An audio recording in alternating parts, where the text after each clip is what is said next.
Voilà, l'actualité des arts et de la culture. Nous sommes dans la deuxième heure des matins de RSI avec deux invités pour parler de l'humain dans l'urbain. Un slogan qui résume le concept de l'art au service du développement. Deux invités, donc comme je vous l'ai dit, pour nous parler de ce projet Kani basé sur la co-création, une fusion des musiques occidentales et des rythmes africains. Et nous sommes dans ce studio avec Michel Leroux et Camille Lomo. Michel Leroux, bonjour. Bonjour. Camille, bonjour. Bonjour. Tout se passe bien? Très bien. Voilà. Vous êtes au bien. Sénégal depuis combien de jours, Michel ou Camille? Alors, pour ce qui me concerne moi, ça fait une dizaine de jours, mais j'ai l'impression que ça fait une vie. D'accord. Voilà, parce que Camille c'est très intense. Moi, j'ai décidé de m'installer à Dakar depuis le mois de décembre. Ok. Et le projet Kani vous concerne tous les deux. Oui, Oui, D'accord. Comment est né ce projet? Kani qui veut dire piment en Wolof. exactement. Ouais. En français, disons. Ouais. Ouais. Alors, si tu veux commencer, Camille? Si Ouais. tu veux, oui. Vas-y. Parce qu'elle est plus synthétique que moi, donc faut mieux. D'accord. Donc Annie, Michel et moi, on s'est rencontrés depuis quelques années. On a toujours eu cette volonté de... Vous êtes tous les deux français. On est Oui. tous les deux français. Voilà. On s'est rencontrés dans un autre contexte professionnel et on a toujours eu cet échange, cette volonté de vouloir travailler avec la jeunesse issue de certains milieux qu'on peut qualifier de défavorisés, tout en apportant une innovation et ce qu'on sait faire, c'est-à-dire du marketing, de la communication. Et du coup, il y a quelques mois, on a respectivement lâché moi, mon travail et Michel, son entreprise, pour pouvoir créer ce projet Kani, donc qui consiste à initier des co-créations artistiques de différents horizons musicaux pour créer des ponts entre l'Afrique et l'Occident de manière assez vaste et plus précisément entre Dakar et la Seine-Saint-Denis aujourd'hui. Ouais. Donc on est en train de travailler sur une première co-création artistique qui est basée autour du hip-hop parce qu'aujourd'hui le hip-hop ou la scène urbaine de manière générale parle beaucoup à la jeunesse du monde entier. Donc on est en train de travailler sur une collaboration avec Canal 93 en Seine-Saint-Denis et Africulture Urban à Pikine qui sont très dynamiques et qui ont une vraie volonté aussi de vouloir initier ces co-créations. Donc il y a des échanges qui sont prévus sur le dernier trimestre 2015. Donc on travaille bien sur le contenu. Ensuite on initie une deuxième scène qui est peut-être un peu plus innovante avec un autre public aussi. C'est de créer une scène électro-sabar. Avec un collectif parisien qui s'appelle Mawimbi, qui sont des jeunes qui ont une vraie recherche sur l'électro-tribal, donc qui rejoint les rythmes africains, avec des percussions sabar qu'on aimerait mettre en live, et on ferait ça donc avec Marasek. Et Le fils de Ala le fils Seck, de ouais. Ala Seck, Ouais. voilà, qui a aussi, donc le premier album a été enregistré par Kani. Donc on veut initier cette co-création avec une première résidence qui est prévue en juillet à Nanterre. Ok. Voilà. L'album de Mara a été produit par Kani. Oui. C'est ça. Voilà. Donc vous ne faites pas seulement de la scène, mais aussi de la phonographie. Bon, on encourage les jeunes artistes qu'on estime être talentueux, qui ont aussi cette vision cette vision du côté africain, de montrer que tout est possible et qu'on peut réaliser des choses, et en ayant cette vision comme nous, de se dire qu'on peut apprendre mutuellement entre Afrique et Occident, et Mara, qui a beaucoup voyagé en Europe déjà, a aussi cette vision. Donc on trouvait que c'était aussi un bon élément à intégrer dans Kani. D'accord. Si- Oui, si mais on Michel prend, Leroux. Si vous voulez, si on veut donner la signification de tout ça, parce qu'en fait, je dirais au-delà des faits, il y a surtout chez nous je dirais, en tout cas, une sorte de colère, je dirais, par rapport à l'attitude de l'Europe vis-à-vis des migrants notamment. Je crois qu'on est, nous, pas à l'aise du tout sur le fait qu'on ne fait que gérer les rentrées en Europe au lieu de s'occuper de ce qui est vraiment à la source, c'est-à-dire cette notion d'ancrage, d'appartenance, qui est la seule façon de faire en sorte que, notamment les forces vives, les jeunes, arrivent à se développer chez eux, à avoir des perspectives. Et on pense, nous, que la culture, c'est le meilleur moyen de faire évoluer les états d'esprit, mais on pense aussi et surtout que nous, Européens, on est autant concernés par les zones défavorisées que ne le sont les locaux. Donc c'est la raison pour laquelle on s'est dit... une culture ouverte, une culture partagée, quelque chose qui est une sorte de fenêtre vers l'Occident. Et pour l'Occident, je veux dire, l'Afrique est aussi une fenêtre. Il y a une créativité énorme ici. Quand je vous disais, ça fait 10 jours que je suis ici, j'ai l'impression que ça fait 10 mois. J'ai vu tellement de talent, tellement d'énergie, tellement d'envie de faire des choses avec l'Europe. Nous, on est là pour connecter et on est là pour apprendre aussi. On est là pour partager. Et le tissage, ce qu'on appelle nous le tissage, c'est à chaque rencontre, y compris avec vous, y compris avec un jeune rencontré, est une étape de plus vers cette ouverture. Et tout ça étant, il faut le souligner aussi, au service de chantiers sociaux qui doivent permettre, par exemple, de rendre plus cool, entre guillemets, par exemple, le fait de nettoyer des plages, de mettre des détritus dans des poubelles. Si on peut aider aussi à ce que l'état d'esprit des jeunes de Saint-Louis, par exemple, aille davantage vers la beauté de leur région, parce que nous, on est de l'extérieur aussi capable de voir cette beauté. Il faut surtout pas rester sur des choses négatives. Vous avez des régions, un pays magnifique, et vous avez besoin aussi d'un miroir qui montre que c'est le cas. Et la culture est le meilleur des reflets, en fait. Le projet Kani est basé sur la sensibilisation d'un projet précis. Exactement. Ou d'un domaine précis. Donc là, on a aussi, donc, en termes de sensibilisation, on va dire notre premier chantier social. Donc nous, déjà, ce qu'on aimerait faire, c'est de pouvoir mettre en place une plateforme qui aide les initiatives locales, que ça soit dans les cités en France ou ici dans les quartiers, puisque dans tous les cas, il y a beaucoup d'initiatives locales, mais il y a un manque de formation, de gestion de projet, il y a toute la bonne volonté, mais un manque peut-être d'apprentissage à la base.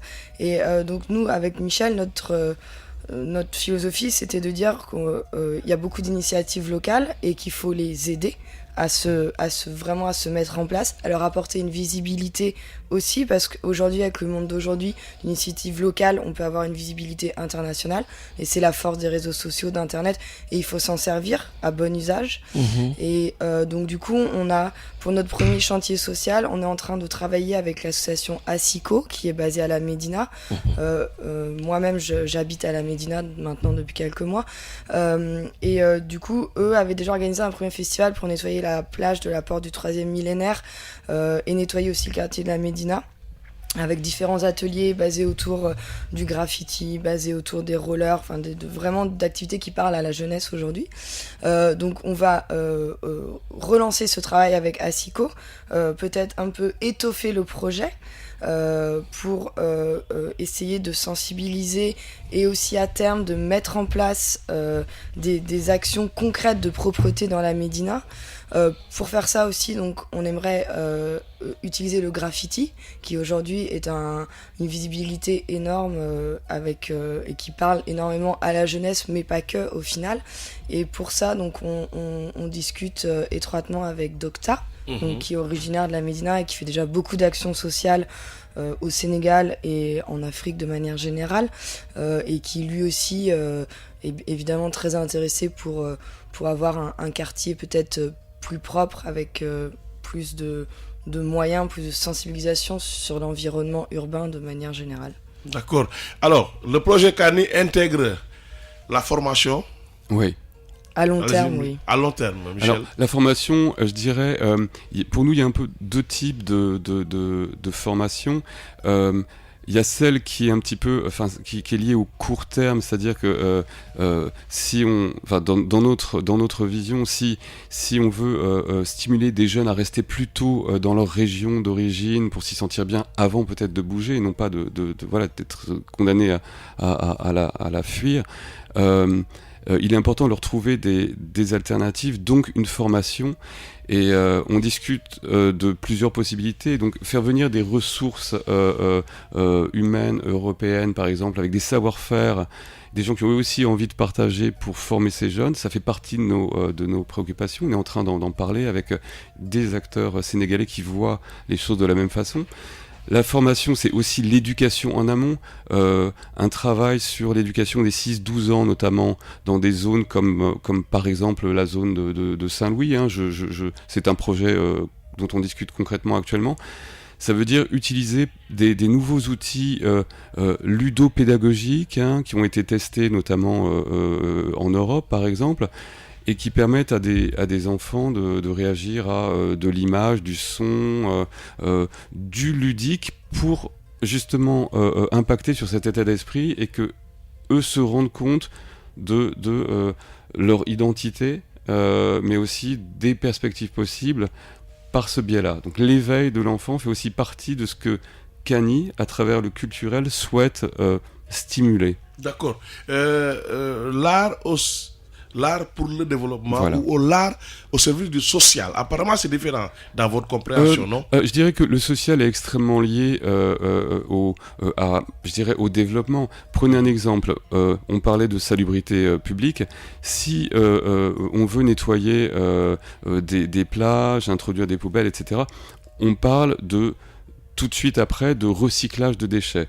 Il y a, moi je vis aux Pays-Bas, en Europe, et il y a des entreprises qui ont développé des procédés innovants qui consistent en recyclant les déchets, à produire de l'énergie verte, rentable, vendable, mais aussi à recycler les déchets de telle sorte que le tri manuel soit possible. Donc mettre des jeunes aussi au travail par ce biais. C'est un exemple où vous verrez que le social est intimement lié à l'emploi et donc à l'économique. Donc quand on dit développement, c'est le bon mot, hein, que vous avez prononcé au départ. Il englobe le social et l'économique. Ils sont intimement liés, tout comme le culturel d'ailleurs, parce que avec le culturel, si une région retrouve des lettres de noblesse, pour ainsi dire, parce que l'identité est mieux assumée, ça lui permettra aussi d'être plus attrayante vis-à-vis de touristes européens. Si par exemple on travaille sur la zone de pêche de la Médina, il y a une histoire, il y a une culture derrière, il y a une beauté du site, et on est allé les rencontrer, enfin les gens qui sont impliqués là-dedans, qui structurent, qui s'occupent de ça, ils disent comme nous, si ça devenait propre, redevenait propre, si on pouvait raconter l'histoire, si on pouvait emmener des Européens même plonger pour voir comment ça se passe, si on montrait la beauté des coquillages qui sont là-bas, on peut inverser les choses et même dire à des Européens, si vous descendez sur Dakar, il y a une zone qui est belle où vous pouvez déguster, apprendre, plonger, c'est possible. Une campagne liée à l'environnement? Oui. Bien sûr. Apparemment, l'environnement est une préoccupation dans vos activités. Absolument. Okay. Absolument. Alors, vous travaillez avec Asiko, vous travaillez avec Docta, vous travaillez avec Mara, le fils de Allah Sek. Vous ne sentez pas que vous vous dispersez un peu, non? Vous arrivez à canaliser toutes vos activités? Oui, bien sûr. Allez-y, Camille. Je pense que on arrive à canaliser parce que bon, déjà si on parle de Asiko, Docta, Mara, Soumbédioune, la porte du 3e millénaire, on est à la Médina. Soumbédioune, vous travaillez avec qui précisément? Soumbédioune, on a juste allé analyser un peu le terrain, discuter avec les pêcheurs pour connaître les problématiques. Parce qu'il y a un festival Soumbé Art avec un jeune, peut-être vous ne le connaissez pas. On n'est pas rentré encore dans Soumbédioune. D'accord. Mais je pense que c'est bien aussi d'avoir une diversité dans la Médina, parce que Docta va refléter le graffiti, Mara va refléter une scène ballard, ensuite Asiko est une association, donc du coup on n'a pas vraiment l'impression de se disperser, parce qu'au final on se rend compte aussi que tout peut être quand même lié, que les problématiques sont souvent similaires. Donc, moi, j'ai pas la sensation personnellement d'être dispersé. Non, vous savez, en fait, voyez Kani comme une sorte de portail qui a pour fonction d'agir sur les états d'esprit et surtout de donner une exposition à des associations ou des entreprises engagées socialement est de nature multiple. Et l'idée n'est pas de se substituer à ces différents acteurs. L'idée est, comme le disait Camille, de parler d'eux, de faciliter leurs tâches et même de faire en sorte qu'ils se connectent entre eux. Donc notre plateforme, elle a vocation à accueillir de nombreuses initiatives différentes, mais toutes convergent vers une amélioration du social, de l'environnemental, et ça impacte économiquement de toute façon. D'accord. Camille Lomo, Michel Leroux pour parler du projet Kani avec une collaboration particulière avec Mara Seck justement, le fils de Allah Seck qui rend hommage à son regretté père à travers un disque pour le moment avec une perspective d'un hommage scénique.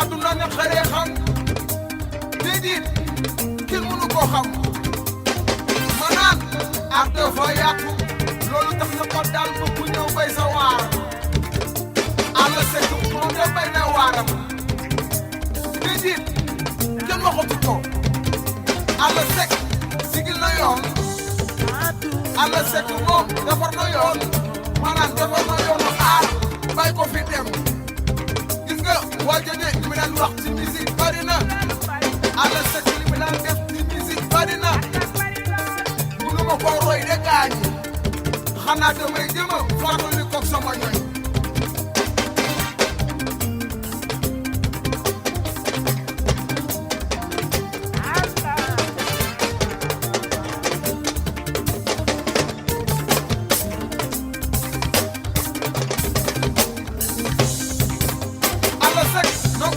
bayam waaye ey mu ne jabe yaayam Moussa Seck la bokkoon léeg baay mooy bayu ay de Seck li ba ma Fatou Seck ak ba Seck oui Allah Seck écoutez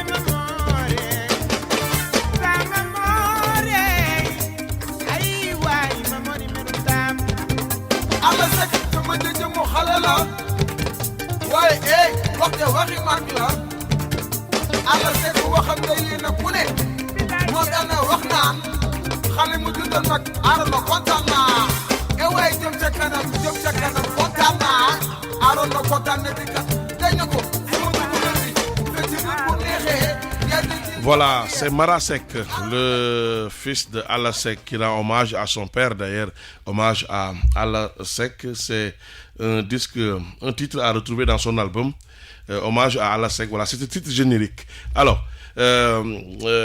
Camille, Michel, on l'a dit en début d'entretien, oui. Vous êtes impliqué aussi dans l'album de Mara Seck. Vous avez joué un rôle. Oui. Comment peut-on situer votre intervention dans cet album? Du coup, donc, moi j'ai rencontré Mara à travers le sabar, ouais. Parce que j'apprends à danser le sabar. Le sabar, d'accord.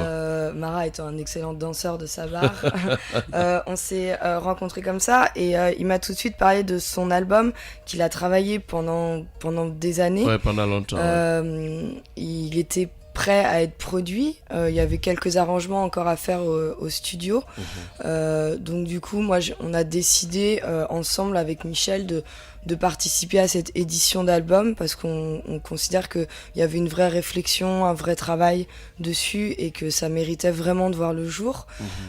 Pour ce qui est Mara et pour aussi son père et pour tout ce qu'il y a autour, je pense que c'est intéressant. Donc on a... en fait, nous, on l'a accompagné sur les derniers arrangements au studio, donc avec Papis Konaté. Oui. Voilà. Moi, après, j'ai accompagné sur la jaquette de l'album qu'on a créé en collaboration avec Visual Art Dakar. On a essayé de faire une jaquette d'album qui sort un peu de la scène ballard d'aujourd'hui pour donner justement ce nouveau regard sénégalais avec une petite touche européenne aussi. Et bien sûr, maintenant, on l'accompagne à travers la promotion, la communication de l'album et puis l'encadrement managérial qu'un artiste nécessite. Donc, il y a toute une équipe derrière Mara aujourd'hui. Beaucoup de jeunes, ouais. Beaucoup de jeunes. Beaucoup de jeunes de la Médina qui l'ont suivi aussi et qui croient en lui et qui l'encouragent. Donc voilà, donc le but aussi et ce qui tient vraiment à cœur à Mara, c'est de pouvoir organiser un concert gratuit dans les rues de la Médina en hommage à son père parce que il considère que la Médina c'était le fief de son père, c'est aussi le sien et que les Médinois ont su l'encourager, le supporter, les anciens ont su perpétuer la mémoire de son père et lui rappeler aussi tous les jours qu'il faut pas lâcher et que voilà, il a quelque chose. Donc c'est pour ça, on est en train aussi de travailler sur ce concert. Les images intérieures de l'album sont assez attirantes, hein? Assez belles. Les photos de Alasek, aussi ses percussions, ses sabars alignés. Les photos sont de qui? Alors les photos sont de Jean-Baptiste Jouard. Jean-Baptiste Jouard, c'est un photographe qui est au collectif des Petites Pierres à Ouakam, qui est installé à Dakar depuis 2 ans et quelques aujourd'hui, qui travaille aussi avec différents artistes aujourd'hui qui sont au collectif des Petites Pierres. Donc l'idée c'était donc les sabars par exemple, ça tenait particulièrement à Mara parce qu'il vient des sabars. Donc pour lui c'est toujours quelque chose qui restera dans quelle que soit sa création musicale et ses ambitions. Pour les photos d'Alasek, donc on a récupéré des photos à travers la famille d'Alasek et on a également rencontré par hasard un taximan qui avait énormément d'informations et de documentation sur Alasek parce qu'ils ont été amis. Et c'était une belle rencontre. Et parallèlement à ça, on est également en train de récolter un maximum de supports vidéo et de témoignages pour pouvoir réaliser Il n'y a pas beaucoup d'archives d'Alasek. Un documentaire. On est en train de travailler sur un mini-documentaire en fait sur Alasek. On a récupéré des images de la fameuse tournée de Super Étoile à Bercy avec Jacques Higelin, donc en 1986. Où j'étais présent. Ah ouais, vous étiez dans la salle avec Mori Kanté. Voilà. C'était magnifique. Pendant un mois. Un mois, incroyable. Chaque fois que je vois Youssou à Bercy, je me demande quelles questions il se pose par rapport à 86. C'est janvier 86. Voilà, le mois de naissance de Mara d'ailleurs, donc c'est rigolo. Et après, on a récupéré beaucoup de témoignages, notamment de certains membres de Super Étoile. Qui ont voulu témoigner avec plaisir et avec grande émotion aussi. J'étais là et j'ai vu l'émotion des membres de Super Étoile aujourd'hui de parler d'Alasek et ça les refait. Vous avez fait parler qui? Alors on a fait parler, donc on est allé chez Mbaye Jeffey, on est allé chez Jimmy Mbaye, excusez-moi pour l'accent, des fois c'est pas facile à prononcer. On était aussi chez Hassan Thiam, voilà. D'accord, donc 3 témoignages, Hassan Thiam, Mbaye Jeffey, Jimmy Mbaye. Exactement. Des témoignages par rapport à ce documentaire en hommage à Alasek. En hommage à Alasek. Nous allons écouter un autre titre, justement, de Marasek, le fils de Alasek, en hommage toujours à son regretté père.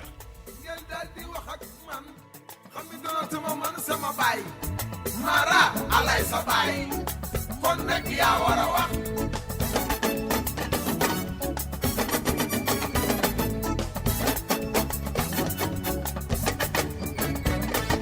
su ma nemee wax daal di réer na ngeen ma woo man ba ma ñëw ngeen daal di wax ak man xam ne donatuma ki ma war a doon Mara doomu ndaanaan rek lay doon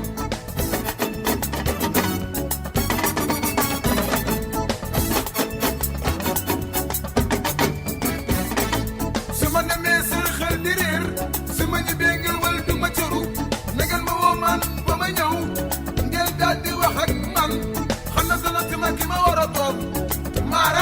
Les matins de RSI, l'actualité des arts et de la culture. Michel, cet album de Mara, est justement sur les musiques africaines. Ouais. Je vous le disais tout à l'heure avec de belles photos, Ouais. inspirées d'une perspective d'avenir, mais aussi d'ouverture. Ouais. Vous voulez dire quoi Alors moi, ce que je veux dire, c'est que déjà, si on voit le style de la photo, c'est une photo qui est, je dirais, extrêmement forte, parce que pour moi, c'est une sorte de magnifique symbiose entre l'Afrique et ce goût aussi du vêtement, du style, une attitude. Et quand on a montré ce visuel à des Européens, que ce soit d'ailleurs en France ou aux Pays-Bas, ça a tout de suite... c'est comme s'il se passait quelque chose actuellement, je dirais en Afrique de l'Ouest, qui interpelle les musiciens européens. Et je trouve que Mara, dans son authenticité, mais dans sa soif d'ouverture et de modernité et de coopération, tout en restant lui-même, il s'attire les bons artistes en Europe. C'est-à-dire que, par exemple, on parlait pour ce qui est des Pays-Bas, il y a une artiste qui est en croissance forte actuellement, qui est d'origine camerounaise, qui fait de la soul, qui s'appelle Nthiam Rosie, qui vient d'avoir 10 pages dans le principal magazine néerlandais, et elle a entendu et vu Mara, et pour elle, ce serait un enrichissement énorme par rapport à sa soul que de travailler avec quelqu'un comme lui. Donc on a 3 scènes prévues en octobre aux Pays-Bas, ce qui n'est pas... Où exactement en fait, ça va être des lieux... je pense que ça va être... Il y a Woodstock. Woodstock, il y aura Amsterdam et Utrecht, des salles... de mémoire du type Melkweg ou du type Tivoli. D'accord. Mais ce sera après la France. Ouais, alors justement, ce qui est bien, c'est que ce sera il y aura la France à l'été pour Mara, pour collaborer. Donc d'abord avec un collectif électro parisien qui s'appelle Mawimbi et qui est en train de lui aussi de grandir parce qu'ils ont une approche ethnique qui est très intéressante.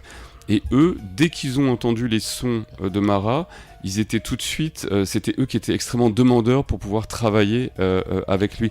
Donc ils vont travailler une semaine entière en studio près de Paris, et donc créer, et on est tous très je dirais curieux et excités de ce que sera le résultat. Alors Mara sera en tournée. C'est des ateliers, c'est une résidence, c'est quoi Donc là, à Paris, donc il va faire une résidence, aussi avec ses musiciens qui sont actuellement en France, donc qui sont de sa famille de griots. Donc il y a Asmbaï, Pape Moussa et Mogor. Voilà, donc le but c'était d'avoir 4 musiciens sénégalais avec différents sabars et un tama pour pouvoir avoir toute cette diversité qu'on a aujourd'hui dans la musique et dans les rythmes sénégalais. Donc il y a une résidence qui est prévue de 1 semaine en intensif. Voilà, donc ça va être la première étape. Ensuite il y a le match retour, entre guillemets, c'est-à-dire qu'on va tout faire pour que Mawimbi, le collectif, se déplace à Dakar pour faire la 2e session d'enregistrement à Dakar, parce que c'est aussi important pour eux d'aller puiser dans les racines, et ça fait partie de la co-création, c'est que chacun découvre l'environnement de l'autre aussi. Donc pour l'instant c'est la première étape en France aujourd'hui, et après je pense que plus en 2016 on sera en mesure d'avoir beaucoup de matière scénique et musicale pour pouvoir faire une tournée en Europe, viser tous les festivals, soit les festivals musique du monde, les festivals du coup électro, les festivals plus pop, etc. avec N'Jam Rosie. Donc voilà, il y a une vraie... En fait, tout ça, c'est une construction sur du long terme. Enfin, on a du concret. On a, pour les Pays-Bas, en tout cas, on a la principale scène permanente en extérieur sur la plage néerlandaise, s'appelle Woodstock 69. C'est en fait un lieu qui est relié au patronat, ce qui est la scène principale de Harlem. Et ces gens-là sont enthousiastes à l'idée d'accueillir Mara pour jouer pour leur public en plein air. Il y a une culture du plein air, du festival qui est très forte aux Pays-Bas. On pourra participer à un festival en août qui s'appelle l'IFAC, qui est un festival qui est lié à la musique et à l'environnement. On pourra même faire venir d'ailleurs des architectes sénégalais pour parler de la façon dont ils appréhendent les décors naturels. Et il y aura la musique avec. Donc quand on parle d'art et de développement ou d'environnement, on est là-dedans. Et là, Mara aura un très beau public pour s'introduire aux Pays-Bas. Donc voilà, on avance pas à pas, mais l'accueil qui lui est fait juste sur la base du son est très prometteur. D'accord. Là, l'album de Mara va sortir quand, ou bien c'est déjà sur le marché? Donc, il est sorti officiellement le 5 mai. Okay. Voilà, donc là, on commence la promotion, etc. On prévoit la semaine prochaine d'organiser une caravane sponsorisée par la LONAS qui va passer à travers Médina, Gueule-Tapée, Fas, Koloban dans un premier temps, et après on verra si on peut passer dans d'autres quartiers d'Akaroua pour faire la promotion de l'album. Ok. Voilà. Ensuite, je vais juste ajouter pour ceux qui sont intéressés pour l'album, ils peuvent aller sur la page officielle Facebook de Mara, donc c'est Mara Sec officiel, et nous contacter en message privé. Voilà, on est là. Et Camille Lomo, merci infiniment. Merci à vous. Michel Leroux, merci. Merci à vous. Voilà, vous étiez là pour nous parler du projet Cani basé sur la co-création. C'est de la musique ou les arts au service du développement, au service du social, une fusion de musique occidentale et de rythme africain. À travers Cani, vous avez eu à intervenir dans l'album hommage à Ala Seck de son fils Mara Seck. Après cet album, il est prévu une tournée en France, mais aussi des prestations aux Pays-Bas après une série d'ateliers et de résidence. C'est ça. Merci.